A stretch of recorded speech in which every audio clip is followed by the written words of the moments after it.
Ciao a tutti ragazzi! Dopo aver visto come funziona l'evoluzione e un algoritmo genetico in natura, è il momento di addestrare la nostra rete neurale feedforward utilizzando un algoritmo genetico. Per semplificare le cose, e prima di farvi vedere cose più belle, ho detto prima di farvi vedere le cose più belle, guardiamo come sviluppare, come scrivere l'algoritmo in C# facendo imparare alla rete a fare da classificatore. Cosa significa classificatore? Io ho scaricato dal Machine Learning Repository un Excel contenente un sacco di dati che si riferiscono a semi. L'area del seme, il perimetro, compattezza, lunghezza, coefficiente di asimmetria, lunghezza del kernel groove, che non so che cos'è, messi in questo progetto di Visual Studio. Quindi questi sono i dati e l'ultimo numero è l'output che mi aspetto, quindi questo sarà il seme 1, questo sarà il seme 2, questo il 3. Quindi questo dataset racchiude 3 tipi di semi. La rete che cosa deve fare? Ricevuti questi input deve dire quale seme è. Normalmente e logicamente questo si fa con la backpropagation, perché ho un insieme di input e l'output che so quale deve essere, quindi con la ricerca del minimo posso imparare, però noi lo facciamo con un algoritmo genetico. Se non vi ricordate come funziona, andate a vedere il video precedente che è qua, oppure qua, perché non so se mi specchia o che cosa, comunque è qua. Che cosa facciamo? Creiamo la nostra lista di reti neurali. Prendiamo i primi 150 dati dai semi, in totale sono 210, prendiamo i primi 150 che saranno quelli che utilizzeremo per l'addestramento. Aggiungiamo pop size 50, aggiungiamo 50 reti alla nostra generazione, quindi la nostra popolazione di reti conterrà sempre 50 reti. Dopodiché cosa dobbiamo fare? Finché non ho ancora una rete best, finché la loss è maggiore di 0,01, oppure finché gli output corretti non sono tutti, quindi mi fermo solo quando sono tutti corretti, che sarà un po' improbabile, però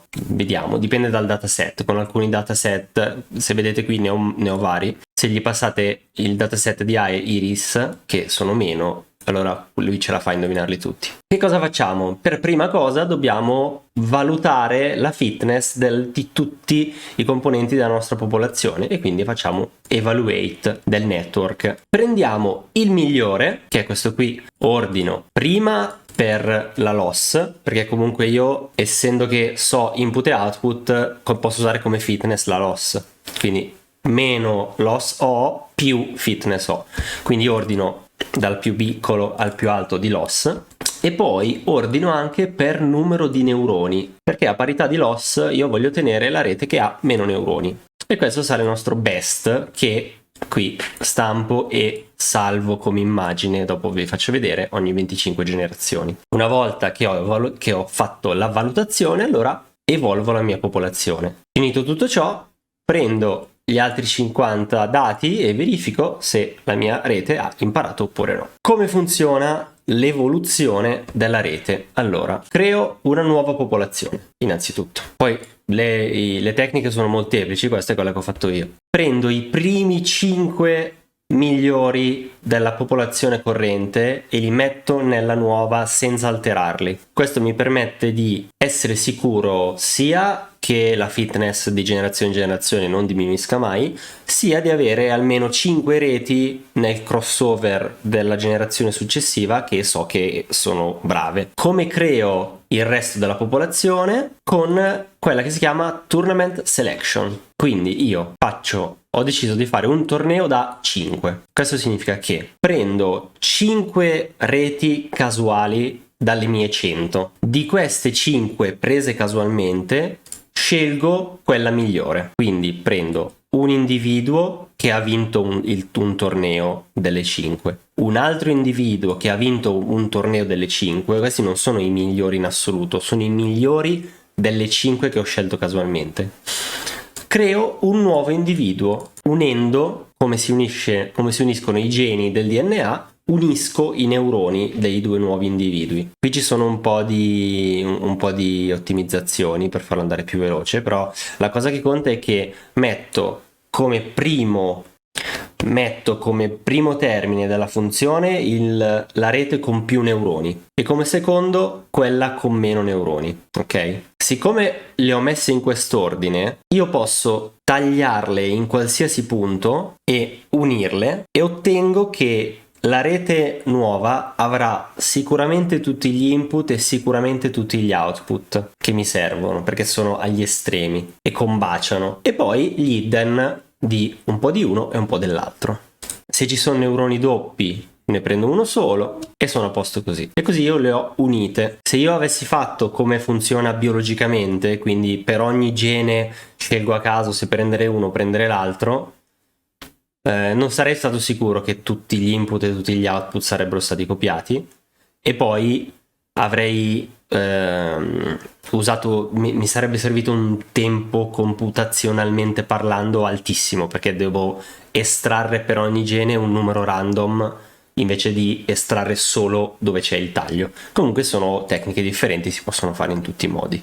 Dopodiché mutate weights. Cosa fa mutate weights? Per ogni neurone c'è una piccola probabilità di mutare i pesi, quindi per ogni link di ogni neurone decido se quello deve essere mutato o no. Dopodiché per quelli che devono essere mutati li aumento di un numero compreso tra meno 0,1 e 0,1, quindi li modifico leggermente. Per il bias la stessa cosa, se il mio numero casuale da 0 a 1 è minore di 0,05, quindi il 5% di possibilità di mutare un peso, allora lo muto. Mutare i nodi invece cosa significa? Anche qui faccio un'estrazione, quindi con l'1% di probabilità io posso o riattivare al 50%, quindi 0,5% di possibilità di riattivare un neurone che avevo spento, o di disattivare un neurone hidden che c'è acceso, perché gli input e gli output ricordo che sono fissi.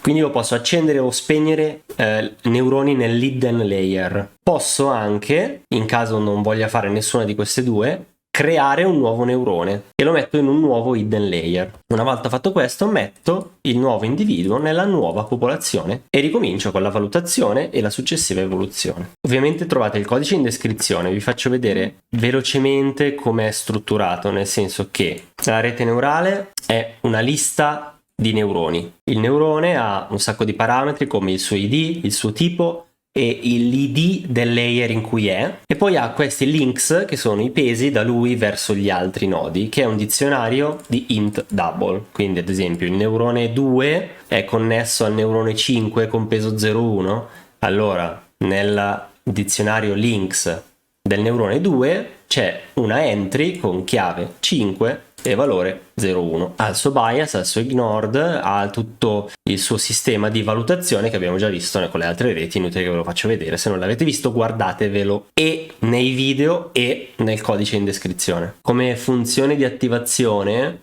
ho usato il softmax, che vi ricorderete dal video delle reti convoluzionali, solo che invece di usare la funzione esponenziale vera, quindi e alla, ho usato questa. Questa funzione restituisce con un errore dal 2 al 4% lo stesso numero che restituisce la funzione esponenziale, ma è da 4 a 5 volte più veloce da calcolare, e quindi siccome non ce ne frega niente della precisione, se è 9,99996 o 99994 non ci cambia nulla, e quindi ho messo questa funzione per velocizzare le cose. Poi c'è anche questo memoize che quando arriva lo stesso numero restituisce il risultato senza doverlo calcolare, perché anche questo viene salvato in un dizionario. Cose contorte che però ho fatto perché sono malato di ottimizzazione. Non è scritto particolarmente bene, seguendo pattern particolari, è scritto un po' a sentimento, però è molto veloce. Ora è giunto il momento di farla partire. Se voi andate dentro a bin release images, vedrete che quando avvio qui sta stampando alcuni valori che sono prediction, sono i risultati corretti, output sono i neuroni corretti, perché vi spiego. Se se il seme da riconoscere è il numero 1 e la rete ha questi output 06, 02, 02, ok? Quindi con più probabilità mi dice che è lo 0, giusto? Corretto. La prediction è corretta. Però in più io voglio che il neurone 0 sia il più vicino possibile a 1 e gli altri siano il più vicino possibile a 0. Quindi i valori che vedete giusti di outputs sono quando il numero corretto è maggiore di 0,9 e il numero sbagliato è minore di 0,1. Quindi se io appunto avessi 0,6, 0,2, 0,2 avrei una prediction giusta ma 0 neuroni corretti.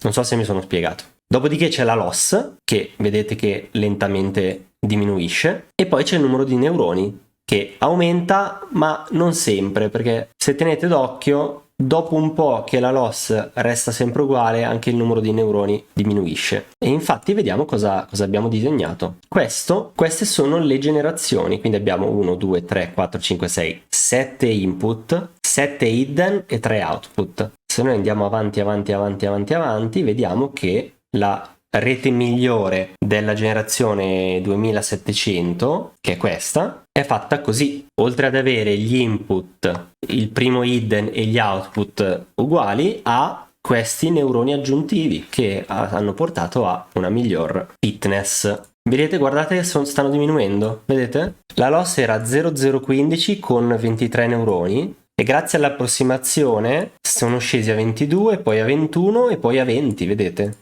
Comunque è passato solo qualche minuto e abbiamo già 146 corretti. Se voi modificate il codice e come data, invece di prendere get seeds, prendete get iris, lo so è brutto, avrei dovuto farlo parametrico, però tante cose avrei dovuto farle parametriche nella mia vita, e ne prendete 100 e anche qui fate skip 100 nel test. Queste invece sono le caratteristiche dei petali dell'iris della pianta, che in base alle dimensioni si possono distinguere queste tre specie. Se noi facciamo avvia adesso, vedrete che questa è molto più semplice da calcolare. Mettiamo una condizione un po' meno stringente, ad esempio, perché se no stiamo qui troppo, ci fermiamo alla generazione 2005 a caso, vediamo.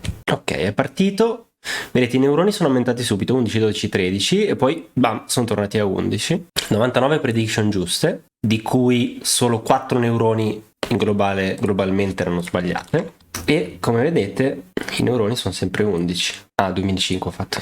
Generazione 2005 si ferma, ha provato i 50 di test e li ha indovinati tutti con una loss di 0009. Quindi che dire, l'algoritmo sembra funzionare, è molto come dire paleolitico, nel senso che ci saranno decine e decine di ottimizzazioni che si possono fare. Io ho ottimizzato la velocità del codice, non le prestazioni dell'algoritmo in quanto tale, però è una bozza che si può iniziare ad utilizzare per cose più divertenti, tipo fare imparare l'intelligenza artificiale a giocare a qualcosa. E quindi iscrivetevi, premete la campanella per non perdervi il prossimo video, dove insegneremo all'intelligenza artificiale a giocare a Flappy Bird. Anzi, non glielo insegneremo, lo imparerà da sola. Noi gli diremo solo se ha fatto bene o se ha fatto male. E non dimenticatevi di commentare se avete dubbi, domande, curiosità. Ciao!